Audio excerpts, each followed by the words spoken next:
Seafarers face a really unique situation that most people in the world couldn't even comprehend. While someone's at sea, they can miss anything from, simple things like their favorite soda or, their snack from their homeland to bigger things like their family, their spouses, their parents, their children, and all of the things that keep us connected in this world.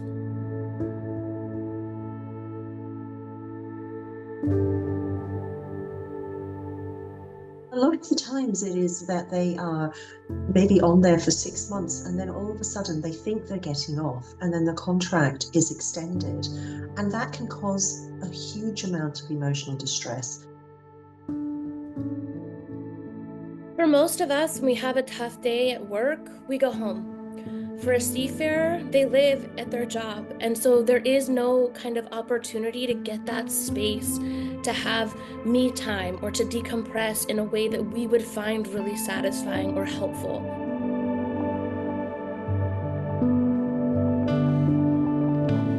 You're there because you know that you have a job to do.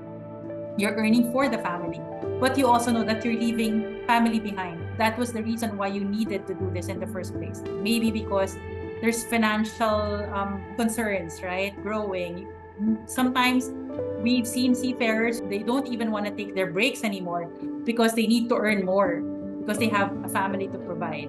English is the spoken language on board a ship. It's standard, except at rest times. At rest times, people tend to go back to their native language. So you can imagine how isolating that would be for them at the one time when they should be socializing at rest time. For women involved in seafaring, it can be even more difficult. Not only do they not have the connections of their homes, but their environment is male-dominated. We know that there are high instances of sexual assault that can occur in these environments, and it's very important, especially for women, that they have a place to turn to where they can talk to someone, get support, and feel like they can be heard. It can escalate quickly, especially if they feel that they are alone. We're talking about people feeling disconnected and having nowhere to turn, and we know that those are some of the biggest risk factors for suicide.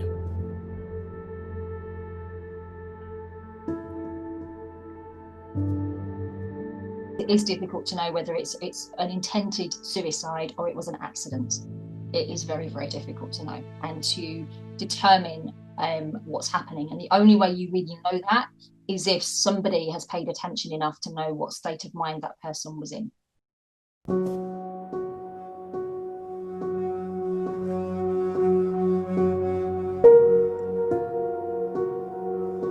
Having an available help and support is like having a first aid kit available on ship anytime. Whether you need it or not, it's just there. There are people who really specialize and take their time to want to be there for you.